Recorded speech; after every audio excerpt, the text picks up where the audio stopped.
just to Japan, not just to Russia, but it's actually a threat to China as well. And at this point, we have to wait and see. You know, it's like your kids in the back of the car when you're on a long trip saying, when are we going to get there? Well, in this case, I think we should give the Chinese president some opportunities and some time, as well as pursuing the economic and diplomatic pressures that we have and our allies have that we can bring to bear on North Korea. All right. I've got a limited time. I'm going to remind you of your old job as a Fox News contributor and ask you to give me specific answers here. During the campaign, Mr. Trump talked a lot about getting along or trying to get along with Vladimir Putin and cracking down on China. But this week he seemed to flip 180 degrees on both. Here are a couple of clips. Right now, we're not getting along with Russia at all. We may be at an all-time low in terms of relationship with Russia. I have really gotten to like and respect, as you know, President Xi. He's a terrific person. Spent a lot of time together in Florida, and he's a very special man. Again, I need a quick answer. Is that good for the president to shift so dramatically and so quickly on both China and Russia? Well, first of all, President Trump has now spent a lot of time with President Xi. He's gotten to know him. He's gotten to understand what his priorities are. He shared what our priorities are. He's not yet met with Vladimir Putin. And, you know, the president has said, Secretary Tillerson has said that our relationship with Russia really depends on Russia. We would like to have a good relationship with Russia, but Russia's been doing some things of late, whether it's in Syria, whether it's with American democracy, that we take very seriously. So the ball is in their court. We love a great relationship with them, but it's up to them to take those first steps and to stop taking the steps that could potentially adversely affect us. This week, the U.S. dropped the largest non-nuclear bomb in our arsenal, the largest it's ever used in combat, on a cave complex in Afghanistan, killing dozens of ISIS fighters. Here was President Trump's explanation. What I do is I authorize my military. We have the greatest military in the world, and they've done a job as usual. So we have given them total authorization, and that's what they're doing. And frankly, that's why they've been so successful lately. But, KT, while that apparently was a success, there have been some tragic mistakes recently. Just this week, 18 Syrian allies who are rebels who are allies of us were killed in a friendly fire incident by U.S. forces. And the question some people are asking is the White House exercising enough oversight? Well, first of all, what the president saw, what we all saw when we came into office, was that previous administrations had a lot of decisions that should have been made by the battlefield commanders. They were being made by the West Wing of the White House. And that wasn't the right place. The West Wing of the White House doesn't know what the battlefield is like, what the conditions are like, or the immediacy of the threats that they're facing. So President Trump has taken a number of steps to delegate that authority back where it belongs, back where it was in the Reagan administration, frankly, to the battlefield. And so what you're seeing now is exactly what's happened. Now, sometimes mistakes are being made, and we regret any loss of life, and especially to any of our allies. But on the other hand, it is the battlefield commander's decision to make, and we do not have a president who is going to be sitting there picking out bombing targets. He's left that up to the military, and so far, with a few tragic exceptions, but so far the military has been terrific. I mean, look at the Syria attack on the airport that was used by the Syrians to deliver those chemical weapons. That was done completely successfully, it was done quickly, and it was done with enormous effect, I think. KT, I want to ask you one last question, and we're less than a minute left, and I want to talk about you. General Michael Flynn brought you in as his number 2 national security advisor. Now there's a new head of the NSC, that's General McMaster. He apparently wants his own team. The reports, you know, are that you're out and you're moving to Singapore to be the ambassador there. What's happened, and how do you feel about it? Well, first of all, President Trump hired me, and he gave me a call on Thanksgiving Day to ask me to be the Deputy National Security Advisor. So I want to set that straight. Now, General Flynn has departed, and General McMaster has arrived. I've helped through that transition, and the President and I have had a number of conversations over the last 2 months, really, about what my role would continue to be and where I could be best used for what his vision is of foreign policy. So I can tell you we talked about it again last night, and there are changes coming, but I'm not going to tell you what they are. You've got enough secrets out of me this day. All right, but I won't pack my bags to visit you in Singapore quite yet. KT, thank you. Thanks for your time. Hey, one more thing, Chris. Yes, ma'am. One more thing. Happy Easter to you and everybody at Fox News and your entire very large viewing audience. Well, thank you, and we wish the same to you and to the President's Party. Thank you, especially for your time this holiday weekend, and it's always good to talk with you, KT. Thanks, Chris. Up next, we'll ask the chair of the House Armed Services Committee, Mac Thornberry, about North Korea and President Trump unleashing the U.S. military.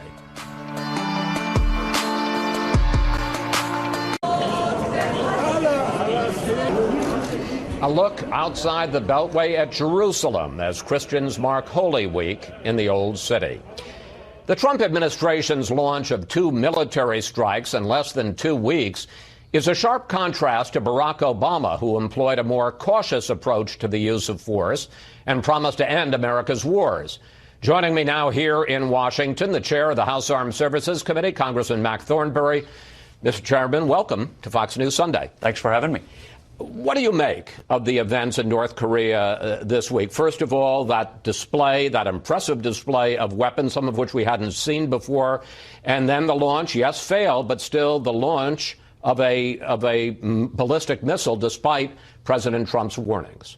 Well, I think the message was, we are strong and we can hurt you. That's what the message from North Korea. From North Korea, that's what they're trying to send, especially to us, but also Japan, South Korea, and maybe they're trying to send a message to China as well that North Korea, are not as dependent on China as some of us think.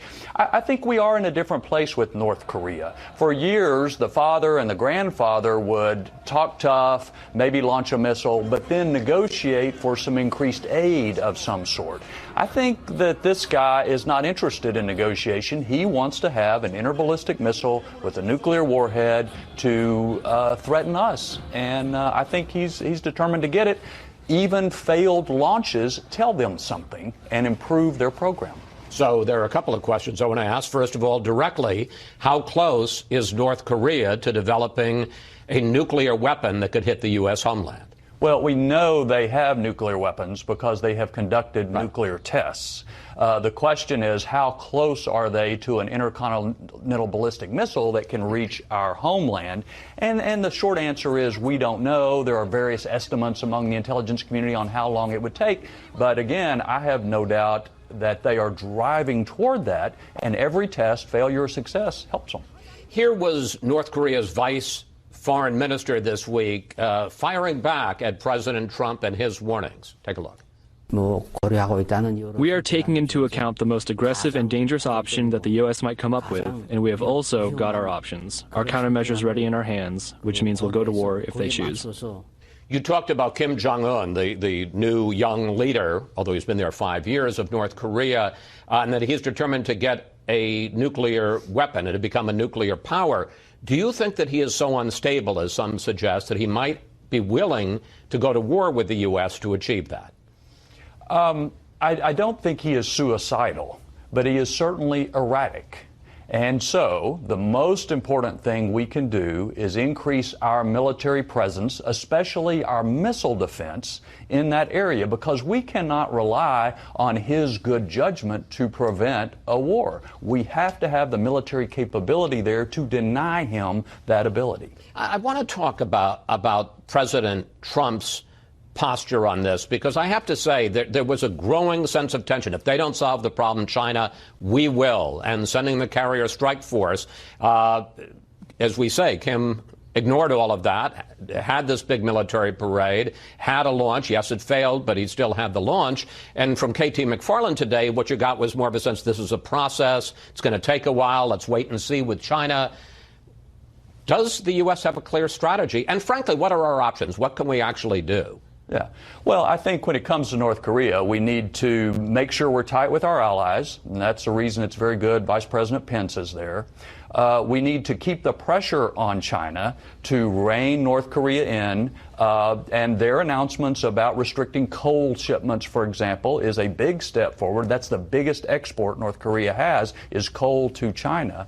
But the third and the most important thing is increase our military presence in the region and our military capability overall. Remember, China does not want to have the new carrier battle group in their backyard. They are not excited about the missile defense deployments in Japan and Korea. Well, the answer for China is to get a hold of this guy in North Korea, and that will reduce the necessity of us increasing military presence. But Chairman, let's talk realistically about the military threat. If we were to launch a preemptive strike, and there's been some loose talk, I think, in the U.S. about that, to take out North Korea's missile program or nuclear program, they have thousands, I don't have to tell you, of short-range missiles that are on the border. I've been in that area, the DMZ and the 30-mile drive to Seoul, that are aimed at Seoul. That's a metropolis of 20 million people, not to mention the 24,000 U.S. troops. If we were to hit them, they would hit back in Seoul, and it would be a human catastrophe.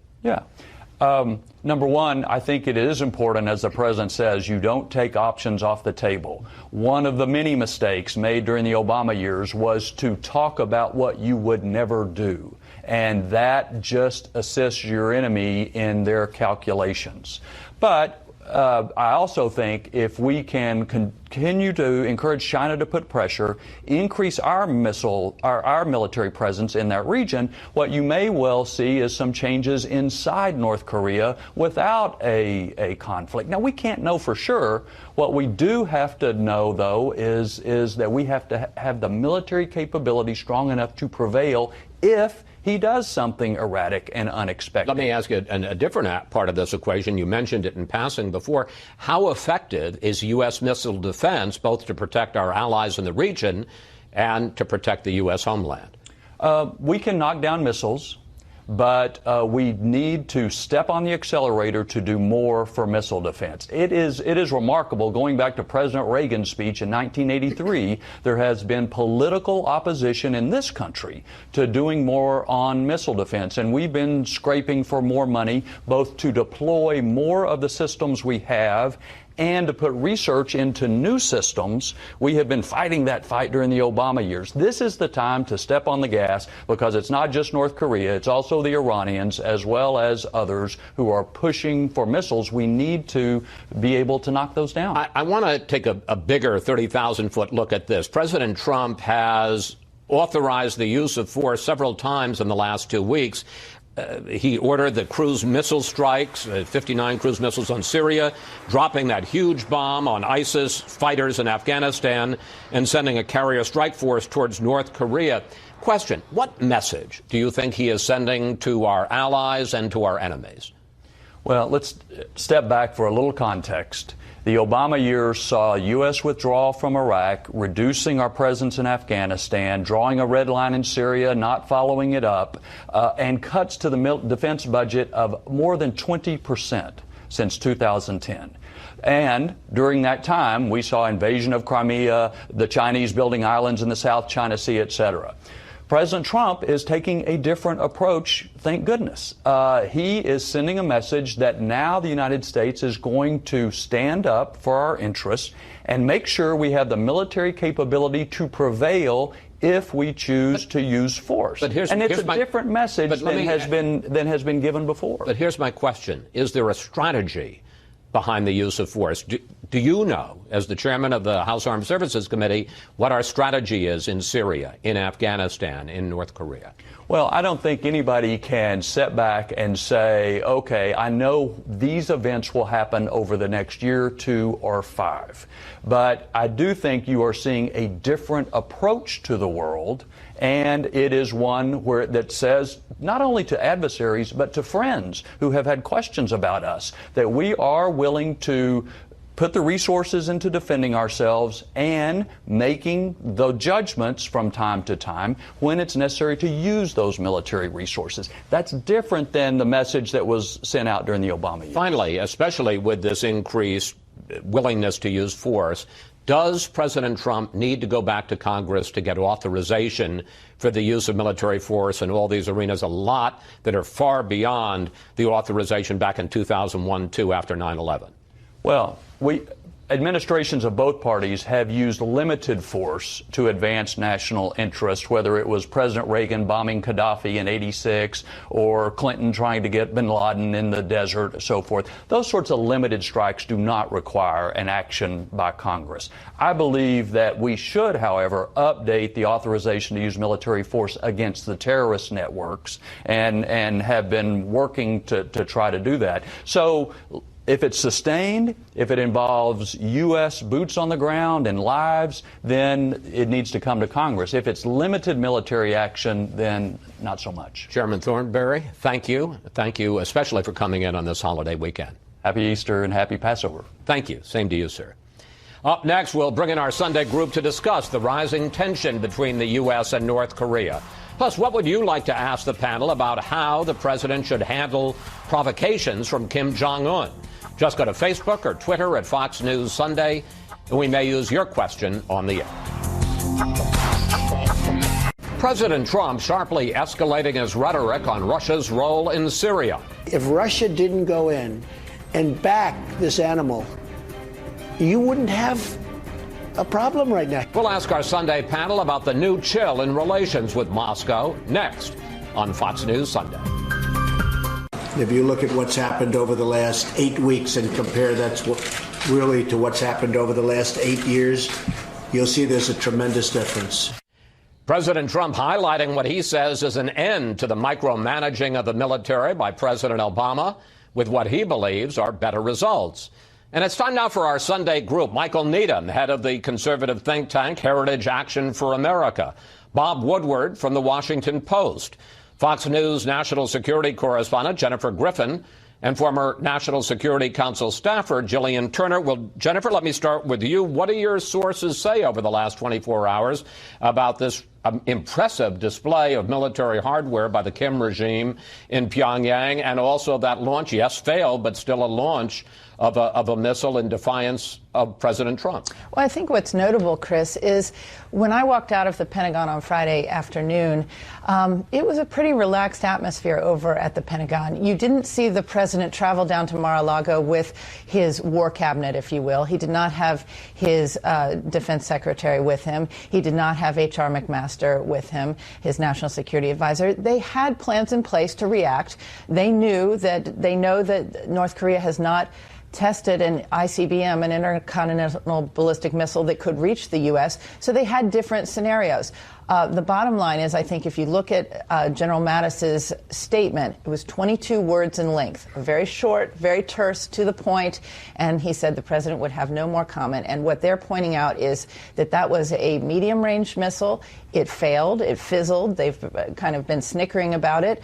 And in terms of the parade, we're not really sure what we saw in that parade. I remember when I was the Moscow correspondent that we learned decades after we saw those parades in Moscow that many of those missiles that we believed at the time during the Cold War were in fact fake. So I think we don't know what we saw at that parade.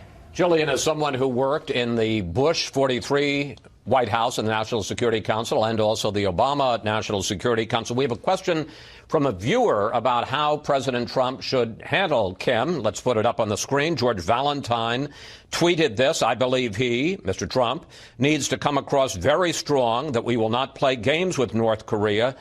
How do you answer, George? And I have to say that I'm feeling a little whipsawed because this week it seemed that the administration was building up what's going to happen this week and how is the U.S. going to respond, and President Trump saying, if they don't solve it, we will. And now we're told, well, this is just part of the game.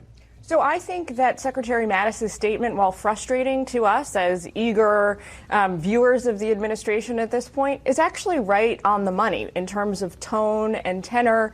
The bigger context here, despite the fact that the tension with North Korea has kind of reached this rhetorical and optics apex over the weekend, is that this sort of covert, I hesitate to call it a covert war, but sort of a covert war between the United States and North Korea has been simmering for the past 3 years. We maybe only heard snippets of it during the second term of President Obama because he didn't want it to be a centerpiece of his foreign policy, but it's been there all along. And I think that I can't speak for the Trump administration, obviously, but I imagine that they're trying to while not normalize this type of behavior from the North Koreans, make people understand that every time they test a missile now, it doesn't pose a sort of existential crisis for the United States. And that's the kind of steadying hand we've been hoping to see from the president all along. So I think that we should actually welcome it.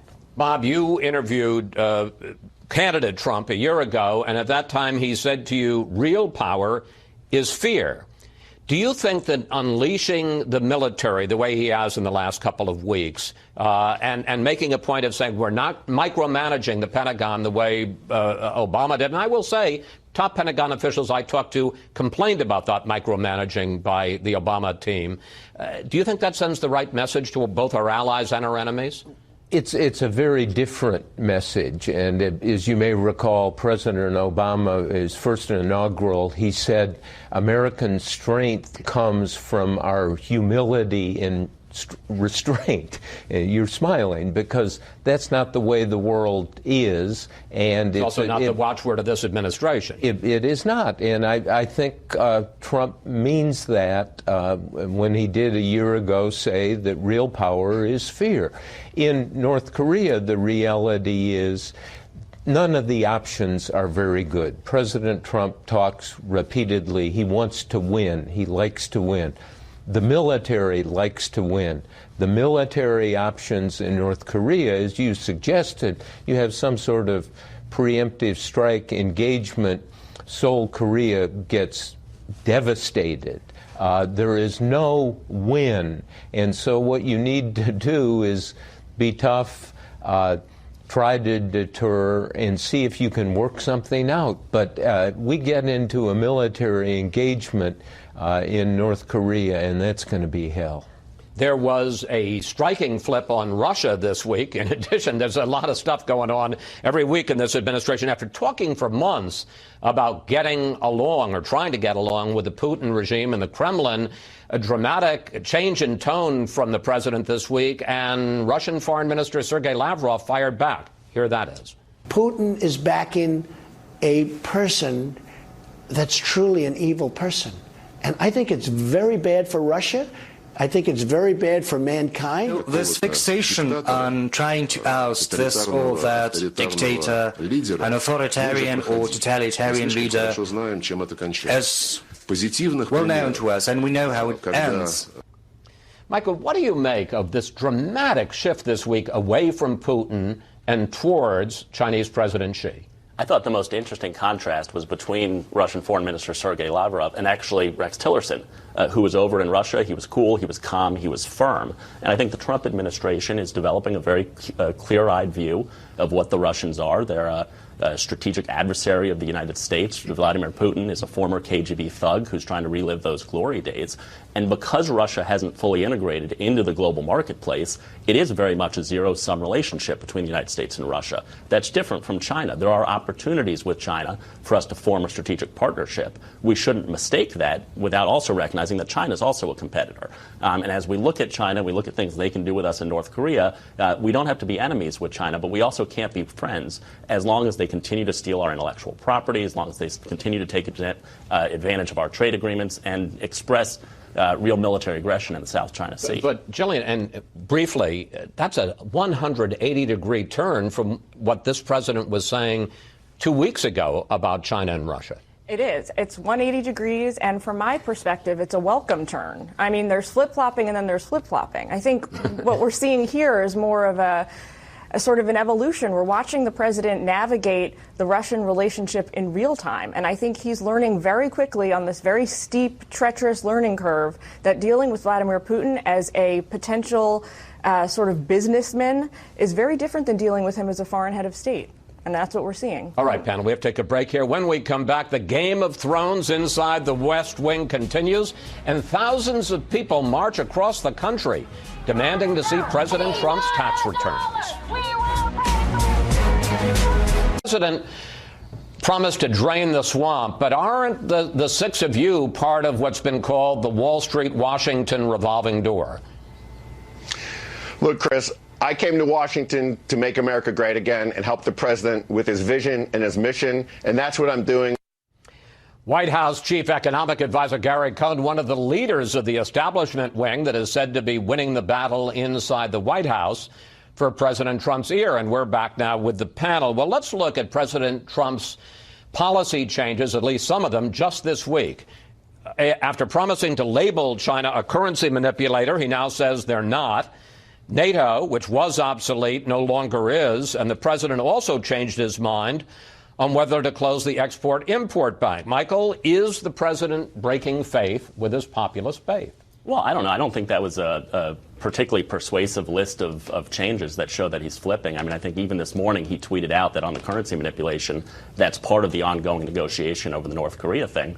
The only one there that really concerns me is the Export-Import Bank. When you kind of look at Washington, D.C. and the swamp, the Export-Import Bank is one of the ugliest alligators in that swamp. If you don't believe that, you should go visit its downtown gold headquarters. The Export-Import... But I mean, speaking more broadly, when you see the ascendancy, apparently, of Jared Kushner and Gary Cohn and some of the other Wall Streeters, New Yorkers, Democrats, establishment as they're called, does that concern you? No, it really doesn't, because I don't know, I'm not on the inside, who really is up, who's really down, or what any of these people actually believe. I have no doubt that Donald Trump is the person who's making the calls on this. And as a conservative, I'm looking at Judge Gorsuch, Justice Gorsuch now on the Supreme Court. I'm looking at a White House that really has been the more responsible and conservative part of the negotiating side of the health care debate. They played a very productive role. And so other than, you know, a couple of these Export-Import Bank type things, I think conservatives have a lot of reasons to be optimistic. The leader of the populist charge, the drain the swamp charge, of course, is Chief Strategist Steve Bannon. And here he was a couple of months ago when he was riding high.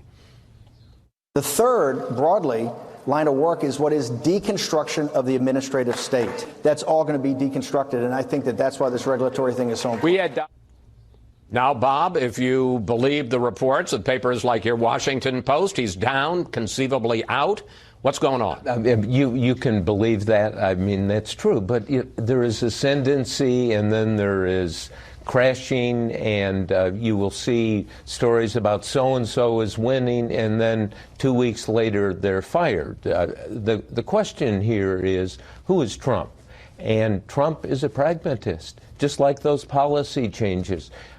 We knew for a long time he was going to have a two-track strategy on Russia, reach out to Putin, but also be tough on a number of things. In terms of his staff, as best I can tell, it's a menu for him. I'll take this one, I'll take that one, and I'm not going to have dessert, I'm not going to have Bannon, I'm not going to have... And so I would not reach any sweeping conclusions. The real question is, as an executive, is this going to work for him? Because you're going to get stories like in my newspaper, which is quite well done, that there is a battle going on, and the battle and the discussion should be about the policy, not the personalities.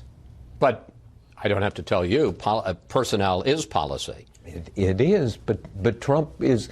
Clearly, that, you know, we know from the campaign, 3 campaign managers, he's ruthless. You come and you go, and the people who are wise about him realize that they may be here now, but maybe not tomorrow. There was another change this week by this president, not a change in his policy, but from the previous presidents. He now says that this White House is no longer going to routinely release visitor logs showing who's coming to the White House, who they're meeting with, as President Obama did. And another interesting development this weekend, there were massive marches across the country, people protesting. These were called tax marches, people demanding that President Trump release his tax returns, as presidents have routinely since Jimmy Carter. And that was the subject of a tweet this morning from President Trump. Let's put it up on the screen. President apparently not liking those marches. He says, I did what was an almost impossible thing to do for a Republican, easily won the Electoral College. Now tax returns are brought up again. Jillian, this president apparently thinks transparency is overrated. Well, that's the message. I'm getting it loud and clear. But on both fronts here, with the visitor logs and with his tax returns, if I were advising him, I would say, Mr. President, bad news never gets better with age. All of this information will eventually be known. The White House visitor logs will be subject to FOIA requests in the future. we will see who came in and out of the White House, regardless of whether there were national security implications. That will be known. I imagine, I can't predict the future, but I imagine that at some point we'll get full tax returns from the president from the last few years. We've already had snippets of that, courtesy of MSNBC. So I think the administration really needs to kind of buckle down on messaging here when it comes to what are you going to tell the American people when you're out of office and all this information becomes known? How are you going to deal with that then? But the counter-argument would be, Jennifer, yes, people do apparently care about this. In the polls, by a margin of more than 2-1, they say they want to see the president release his tax returns. On the other hand, Lord knows this was a big issue during the campaign, and he's President Trump. Well, I think you have to see it through the light of what President Trump wants to do next. He wants to do tax reform next. He's going to need Democrats to do that. And already we've heard from Senator Schumer that Democrats are going to make an issue about his tax returns. If he wants to do tax reform, they want to see his returns. I will point out that when MSNBC received his tax returns from 2005, it did show that he had paid $38 million that year in federal income taxes. That was a rate of about 25%. It was higher than what Bernie Sanders paid that year. So it's hard to understand what he is hiding and why he is not showing these tax returns. The American people, Chris, don't care, as you kind of said at the end, about his tax returns. That's why he won. And what he does is he sets up with these fights a situation where the media goes crazy over something that the American people don't care about. Michael, that wasn't the media. That was tens of thousands of your fellow Americans taking to the street. And I got to say, that was not something that the media even... It was very well organized by liberal groups, and there was money behind it. But that was democracy when the Tea Party did it. Sure. When the American people writ large look at this and they say, what's going on in North Korea, and are we going to have a lunatic with nuclear weapons who can hit us? When they look at their health care premiums, when they look at those I'm not saying it's the biggest issue in the world, but it... And so I think this is where the White House actually ends up making themselves look like the victim of a media that is coming after them over things that, look, I agree. If I were running the White House, I'd release the visitor logs. If you're having a untoward meeting, you're probably going to do it off-site anyway. But they create a dynamic where what the media is going crazy about is not what the American people care about. The American people care about the real policy issues. All right. We have to end it there. More to talk about. I'd love to hear what you have to say, Bob. I will in the commercial. The power of no. Trump has just said no, and unless you can get somebody to give him to you, he wins. Thank you, panel. See you next Sunday. Up next, our Power Player of the Week. The People's Diva gives me a singing lesson. Are you a tenor? I don't know what I am. I used to sing in the bathroom.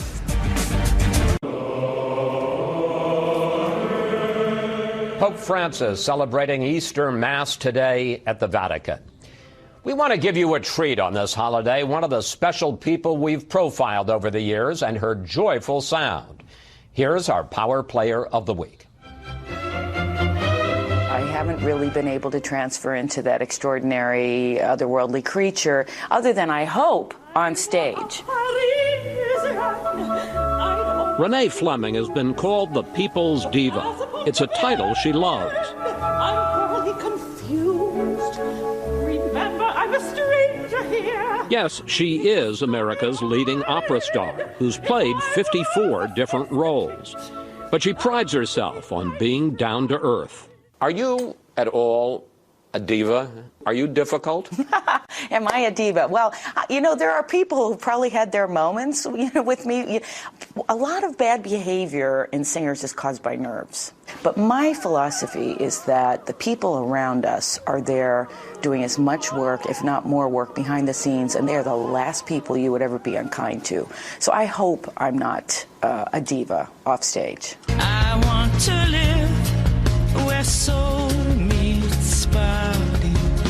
She's made a point of going beyond opera, singing rock and jazz, and in 2014 becoming the first classical artist to sing the national anthem at the Super Bowl. In those 2 minutes, which have to be perfect, or it will follow you for the rest of your career, I can't say I've had another experience quite like it, but it was thrilling. Whatever the venue, Fleming is also known as the beautiful voice.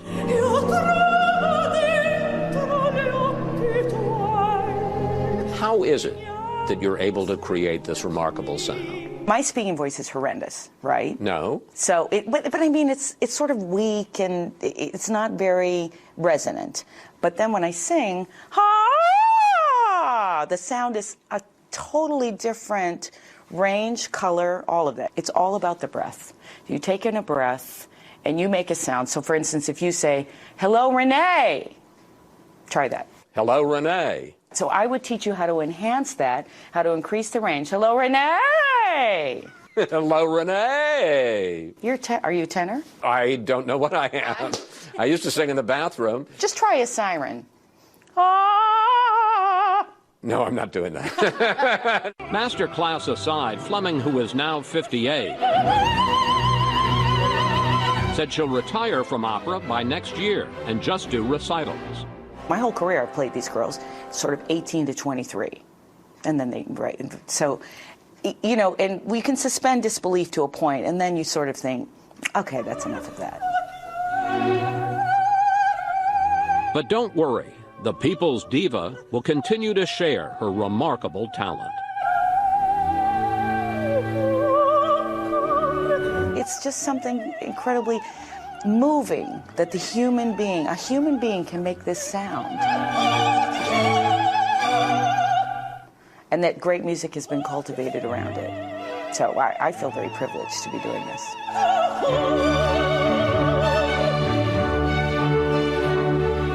What a treat. Fleming made headlines last week when the New York Times reported she's retiring from full operas next month. But Fleming later clarified she's not ready to leave the stage just yet. And that's it for today. Have a great Easter and a great week.